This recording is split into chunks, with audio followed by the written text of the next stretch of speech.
I cannot well express my relief to think that the Alliance came so close to surrender. But the fire in their hearts has been rekindled, and they will fight to the last. This warmth inside. Did you feel it too, Grandfather?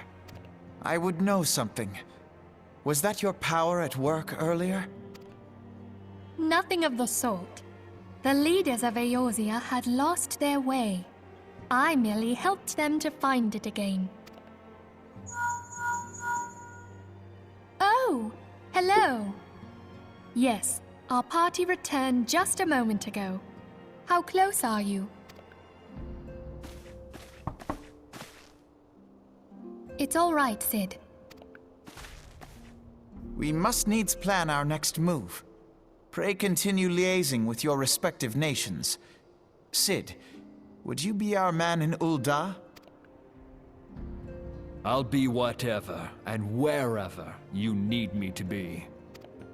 We haven't a moment to waste. All right, let's do this! Thancred's fate weighs heavy on my mind. I cannot bear to think of him in thrall to an Ascian. Mayhap you know this already, but the Ascians are immortal beings without physical form. Since time immemorial, they have fanned the flames of chaos from the shadows. That they might work unseen, the Ascians entrap and possess mortal men by means of malign artifacts known as crystals of darkness.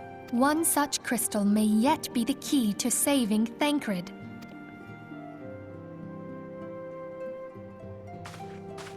This is a crystal of darkness. A mere replica, created using data obtained from anomalous crystals found across Eorzea. It comes to us courtesy of the students of Baldessian, our distant allies. Even for an Archon, Thancred's talents are exceptional. We all had complete confidence in him. It was for this reason that none among us foresaw the danger in sending him to investigate the Ascians alone. Thancred had been striving to fill the void left by Louisoix. Yet, it was plain that he was overtaxing himself. Yeah, he would volunteer for everything and work till he was dizzy. And the toll taken by his exertions made him vulnerable to Ascian influence. The crystal that binds Thancred must be somewhere on his person. If we could but destroy it, his Ascian possessor would be compelled to relinquish control over him. You have proven the stoutest of allies, standing with us through thick and thin. Yet the most perilous struggle is still to come. For the sake of the realm, and Thancred, I ask that you lend us your strength once more.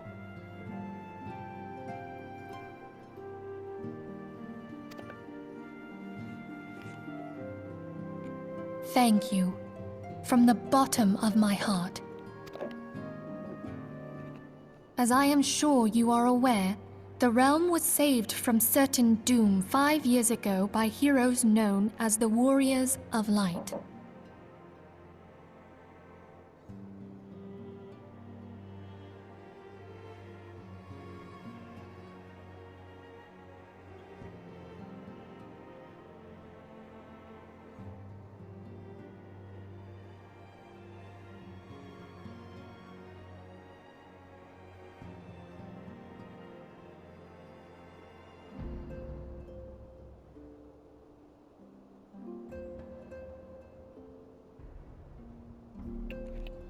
What you may not be aware of is that your many feats in service to the Scions have prompted folk to make certain comparisons.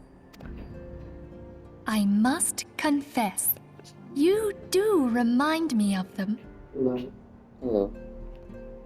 Hello. Yet remember this, however glorious the past, it is the hero's lot to be judged on the deeds of the present. A new darkness threatens the realm, and the people cry out for a savior. I believe that you are he, a warrior of light, here in the present, guided by the crystal's will. Come, my friends, let us fight to safeguard the future of our beloved Eorzea.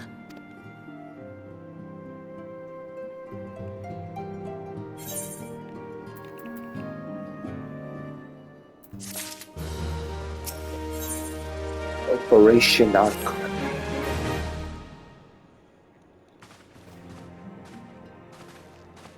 Eu não descobri agora aqui que o Final Fantasy XIV, uma das razões eu também tinha comentado ontem com um dos problemas desta parte da história é que a escrita é muito. Eu não sabia. A pessoa que escreveu esta parte da história foi um grupo de fãs, ou seja, basicamente fanfic, e só depois é que o que escreveu a história de Final Fantasy XVI é que escreveu o resto da história de Final Fantasy XIV. Isso explica porque é que também a história fica muito melhor. Yeah. All present, then let us begin. We have received the details of the impeding operation. In what promises to be the largest single counter-offensive in a realm's troubled history, the Alliance will strike at every Imperial stronghold standing upon Eorzean soil. As might be expected, the operation will be complex, but you need not commit its intricacies to memory. It is enough that each man understands his part and plays it the best of his ability. The final instructions you will receive at each staging point.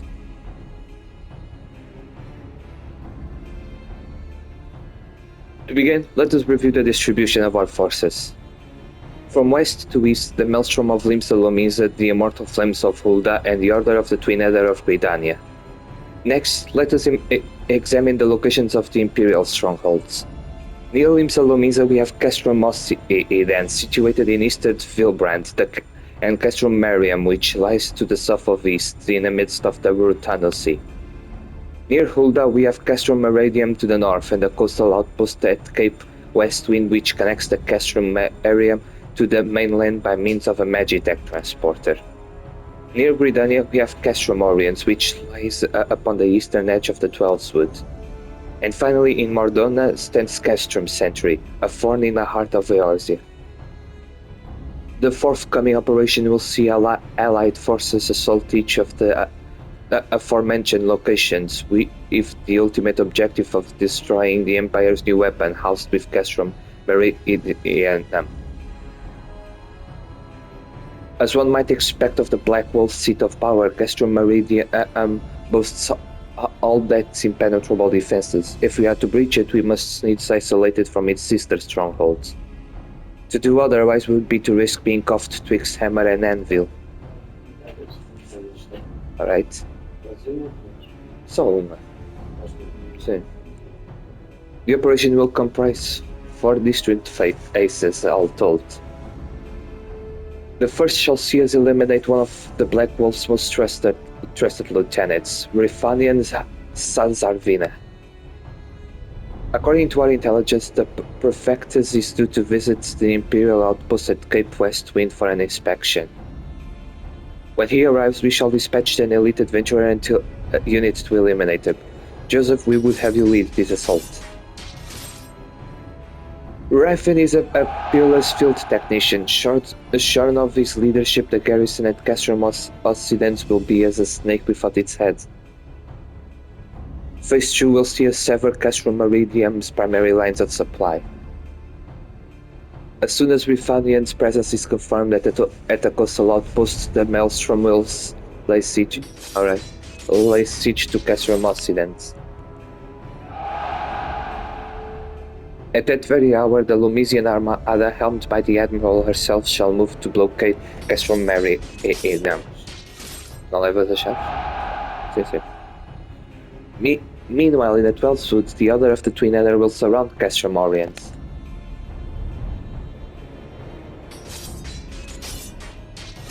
And they'll have the souls to help them. Vixie's been waiting for a chance to avenge these ones. Phase 3 shall see us neutralize Castrum Meridium's defenses. Forming our main thrust, the Immortal Flames will march against the stronghold with all their strength. While the enemy's eyes are thus drawn outwards, another elite adventurers unit shall infiltrate the castrum. Its mission to disable the Magitech field generator which protects the Praetorium, a fortress within a fortress wherein the Ultima weapon is believed to be housed. Joseph, we would have you take command once more. Meanwhile, the other of the twin nether will blockade the railway which connects Century E and Meridian, preventing the timely arrival of reinforcements from Mordona. A wise precaution, the monstrous locomotive which runs back and forth between the two castries capacious enough to transport a small army by all accounts. It is well the Guardians not think to give it wings. Once Meridian's defenses have been compromised, the operation will enter its fourth and final phase. This will see the Immortal Flames enter the stronghold and suppress the remnants of the enemy garrison.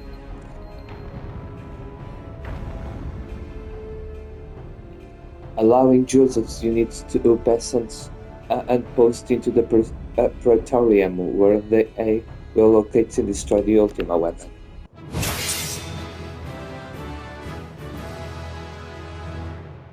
By this feat shall the operation be deemed a success.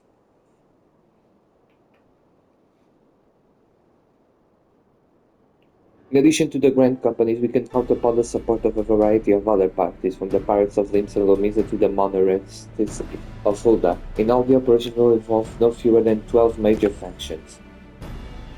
Legend holds that the Archons were 12 in 1 and 1 in 12. It is for this reason that our grand endeavor has been dubbed Operation Archon. Countless free companies have also pledged their swords and more join us by the day. At long last, all of the arts is rising as one. As before, we shall work in concert with the Grand Companies, Ida, Papalim, Yostola, pray accompany our respective organizations on their missions.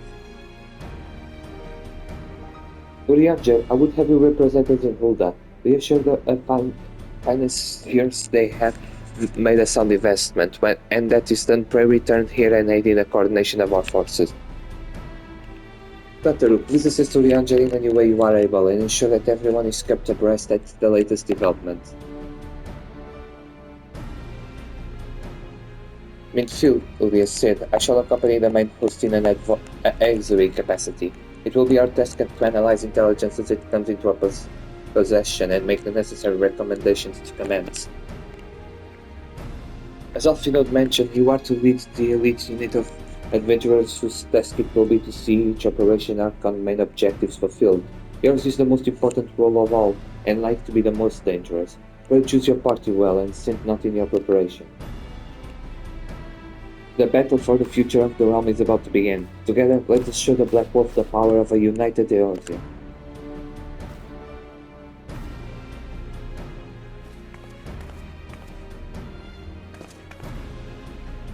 Bring report to the Immortal Flames encampment situated to the north of here when you are ready to be briefed of your first mission. I cannot stress this enough, but please be careful. May you walk in the light of the crystal.